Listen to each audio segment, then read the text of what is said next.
우리 집이 가장 편하지. 집은 내 인생의 추억이 담긴 곳이니까. 나이 들어서도 독립적으로 살고 싶은데 요즘은 불편한 게 많아지네. 이런 생각들 한 번쯤 해보셨을 것 같아요. 평생을 일구며 살아온 우리 집, 그 익숙함과 추억은 나이가 들수록 더 소중해지죠. 하지만 동시에 계단 오르내리기가 힘들어지고 화장실에서 미끄러질까 불안하고 갑자기 아프면 어쩌나 걱정되는 순간들도 많아지셨을 거예요. 김영수 할머니도 작년에 집 앞 계단에서 넘어지셔서 허리를 다치셨어요. 순간 드는 생각이 우리 할머니 할아버지가 계신 집이 정말 안전할까 였어요. 아마 지금 이 영상을 보고 계신 많은 분들도 본인 또는 부모님의 주거 환경에 대해 비슷한 고민을 하고 계실 거예요. 나는 아직 건강해. 그럼 집은 훨씬 나중에 생각해도 되지 않을까? 이런 생각이 드실 수도 있어요. 하지만 알아두시면 좋습니다. 미리 준비할수록 선택의 폭이 넓어지고 더 좋은 환경에서 더 오랫동안 건강하게 지낼 수 있거든요.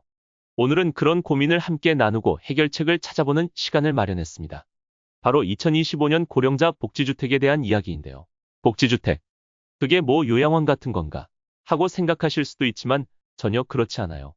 오늘 이 시간이 여러분의 노후를 안전하게 해줄 소중한 정보가 되길 바라며 지금부터 2025년 고령자 복지주택에 대해 함께 알아보도록 할게요. 먼저 고령자 복지주택이 뭔지 간단히 설명할게요. 고령자 복지주택은 65세 이상 어르신들이 안전하고 편안하게 생활할 수 있도록 특별히 설계된 주거 공간이에요. 단순한 주택이 아니라 어르신들의 건강, 안전, 그리고 사회적 교류까지 고려해서 만들어진 종합적인 주거 복지 시설이라고 보시면 돼요. 2025년에는 우리나라가 초고령 사회로 접어들면서 이런 고령자 복지주택의 중요성이 더욱 커졌어요. 현재 65세 이상 인구가 전체의 약 20%를 넘어서면서 어르신들을 위한 주거 환경 개선이 국가적 과제로 떠올랐거든요. 2025년에는 고령자 복지주택 정책에 몇 가지 중요한 변화가 있었어요. 작년까지와는 다른 내용이니 잘 확인하셔야 해요. 첫째, 고령자 주택 공급 확대 정책이 시행되었어요. 정부에서는 매년 3천 가구 고령자 복지주택을 공급하기로 했어요. 특히 대도시 외곽과 중소도시를 중심으로 공급이 확대될 예정이니 관심 있으신 분들은 주목해주세요. 둘째, 고령자 주택 개조 지원금이 대폭 확대되었어요. 기존 주택에 살고 계신 어르신들도 집을 고령 친화적으로 개조할 수 있도록 가구당 최대 500만 원까지 지원해준다고 해요. 미끄럼 방지 바닥재, 안전 손잡이, 높이 조절 세면대 등을 설치하는 데 사용할 수 있답니다. 셋째, 스마트 케어 모든 고령자 복지주택에 의무적으로 도입되었어요. 이제 모든 복지주택에는 응급 호출 시스템, 건강 모니터링 기기, AI 비서 등이 기본으로 설치된다고 합니다. 정말 획기적인 변화죠? 그럼 2025년 현재 어떤 종류의 고령자 복지주택이 있는지 알아볼까요? 첫 번째, 공공임대 고령자 복지주택이에요. 공공임대 고령자 복지주택 중 가장 기본적인 형태로 LH공사나 지방도시공사에서 공급하는 임대주택이에요. 월 임대료가 시세의 30에서 50% 수준으로 저렴하고 계약 기간은 기본 20년이에요. 소득과 자산 기준이 있으니 자격 조건을 꼭 확인하세요. 두 번째, 고령자 전용 민간 임대주택이에요. 이 주택은 시설이 좀 더 고급스럽고 다양한 서비스가 제공돼요. 물론 임대료는 공공임대보다 비싸지만 2025년부터는 정부에서 임대료 지원 바우처를 제공하고 있어서 부담이 조금 줄었어요. 세 번째, 고령자 공동생활주택이에요. 이 주택은 시니어 쉐어하우스라고도 불리는데요. 개인 공간과 공용 공간을 함께 사용하는 형태예요. 혼자 살면서 느끼는 외로움을 줄이고 공동체 생활을 통해 정서적 안정을 얻을 수 있다는 장점이 있어요.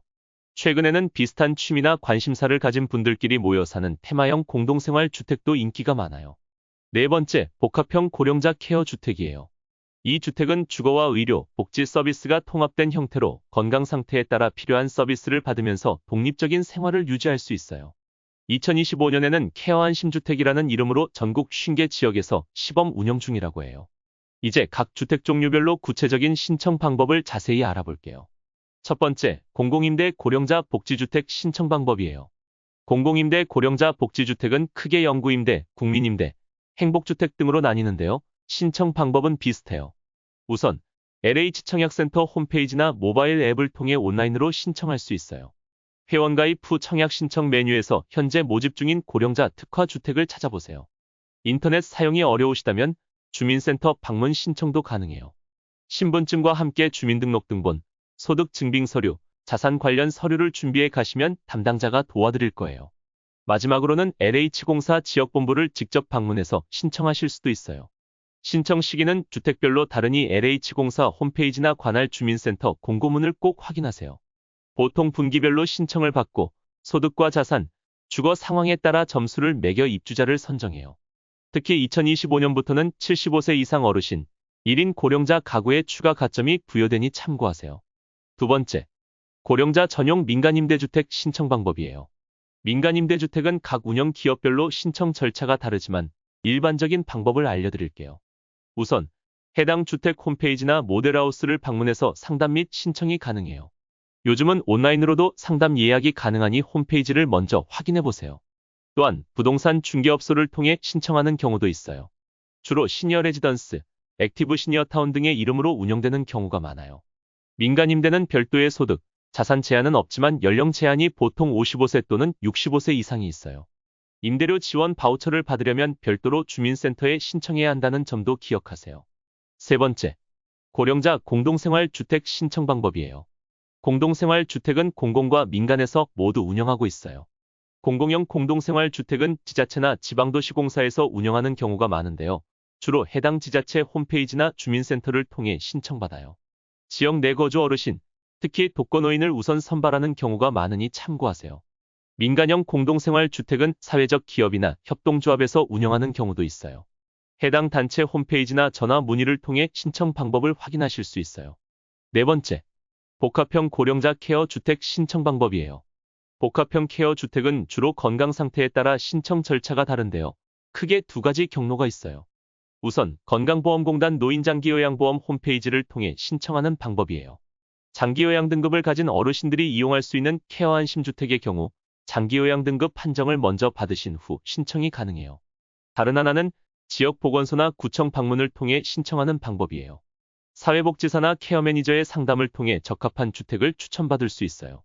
고령자 복지주택은 일반 주택과는 다른 특별한 설계 요소들이 있어요. 어떤 점이 다른지 살펴볼까요? 우선 모든 공간에 무장의 설계가 적용돼요. 문턱이 없고 휠체어가 자유롭게 이동할 수 있는 넓은 복도와 출입구가 있어요. 또한 화장실과 욕실에는 미끄럼 방지 바닥과 안전 손잡이가 필수로 설치되어 있죠. 주방은 앉아서도 요리할 수 있도록 높이 조절이 가능한 싱크대와 쿡탑이 있고 수납장도 손이 닿기 쉬운 높이에 배치되어 있어요. 조명도 특별해요. 밝기가 자동으로 조절되는 스마트 조명 시스템이 설치되어 있어 시력이 약해진 어르신들도 생활하기 편하게 되어 있답니다. 그리고 제가 가장 인상적이라고 생각하는 부분은 2025년부터 모든 고령자 복지주택의 건강 모니터링 시스템이 기본으로 설치된다는 점이에요. 벽면이나 침대에 설치된 센서가 거주자의 활동, 수면 패턴, 심지어 호흡과 심장 박동까지 모니터링해서 이상이 있을 경우 즉시 의료진이나 가족에게 알림이 간다고 해요. 정말 안심되지 않나요? 다음은 비용과 지원 제도에 대해 설명드릴게요. 비용이 가장 궁금하실 텐데요. 2025년 기준으로 공공임대 고령자 복지주택의 경우 보증금은 대략 1,000만 원이며 월 임대료는 15만 원에서 30만 원 수준이에요. 지역과 평수에 따라 차이가 있지만 일반 임대주택보다는 20에서 30% 정도 저렴한 편이에요. 민간 고령자 복지주택은 시설과 서비스에 따라 차이가 크지만 보증금 1억에서 3억 사이, 월 관리비 포함 50만 원에서 150만 원 정도 생각하시면 돼요. 부담되시죠? 그래서 정부에서는 다양한 지원 제도를 마련했어요. 주거급여 제도라는 것인데요. 소득 하위 48%에 해당하는 임대료를 보조해주는 제도로 1인 가구 기준 최대 월 35만 원까지 지원받을 수 있어요. 또한 고령자 주택연금이라고 본인 소유의 주택을 담보로 매달 일정액을 연금처럼 받는 제도도 있어요. 2025년부터는 가입 연령이 부부 중 한 명이라도 55세 이상이면 가능해요. 더 많은 분들이 혜택을 받을 수 있게 되었답니다. 모든 제도가 그렇듯 장단점이 있어요. 함께 살펴볼게요. 장점부터 이야기하자면 무엇보다 안전이에요. 응급 상황 발생 시 빠른 대처가 가능하고 낙상 같은 사고 위험도 크게 줄일 수 있어요.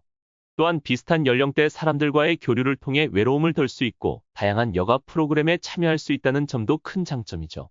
하지만 단점도 있어요. 공간이 일반 주택보다 좁은 경우가 많고 대기자가 많아 입주까지 시간이 오래 걸릴 수 있어요. 또한 일부 어르신들은 노인시설이라는 인식 때문에 심리적 거부감을 느끼기도 한다고 해요. 그래도 최근에는 이런 단점을 극복하기 위해 고령자 주택의 디자인과 서비스가 많이 개선되고 있어요. 특히 2025년부터는 세대 통합형 주택단지가 늘어나서 젊은 세대와 어르신들이 함께 어울려 살 수 있는 환경이 조성되고 있답니다. 오늘은 2025년 고령자 복지주택에 대해 알아봤는데요. 어떠셨나요? 우리나라도 이제 고령사회를 넘어 초고령사회로 빠르게 진입하고 있는 만큼 어르신들의 주거 문제는 더욱 중요한 이슈가 되고 있어요. 자신에게 맞는 고령자 복지주택을 선택할 때는 위치, 비용, 제공되는 서비스, 의료시설과의 접근성 등을 종합적으로 고려하는 것이 중요해요.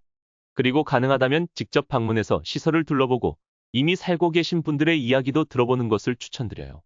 여러분, 지금까지 2025년 고령자 복지주택에 대해 함께 알아보았는데요. 어떠셨나요? 계단을 오르기 힘들어진 몸이 아니라 계단이 없는 집에서 더 자유롭게 움직일 수 있는 마음의 여유를 생각해 보세요. 갑자기 아플까 두려워하는 밤이 아니라 24시간 안심 시스템이 있어 편안히 잠들 수 있는 안정감을 상상해 보세요. 이제는 나이 들어 어디로 가야 하나가 아니라 나이 들어도 어떻게 더 잘 살 수 있을까를 고민하는 시대입니다. 고령자 복지주택은 그 고민에 대한 하나의 답이 될 수 있을 거예요. 여러분이나 여러분의 부모님이 앞으로 10년, 20년 후에도 활기차게, 당당하게, 그리고 행복하게 살아갈 수 있도록 지금부터 조금씩 준비해보는 건 어떨까요? 때로는 준비하는 과정 자체가 우리에게 안정감과 기쁨을 주기도 하니까요. 오늘 제 영상이 여러분의 소중한 결정에 작은 도움이 되었길 바라며 어떤 선택을 하시든 여러분의 앞날이 편안함과 행복으로 가득하기를 진심으로 응원합니다. 다음 영상에서는 고령자 복지 혜택인 안마바우처 지원 사업에 대해 설명할 예정이오니 좋아요와 구독 눌러주시고 다음 영상도 기대해주세요. 여러분의 댓글에서 궁금한 점이나 더 알고 싶은 내용도 알려주시면 다음 콘텐츠에 반영하겠습니다. 모두 행복한 하루 되세요. 감사합니다.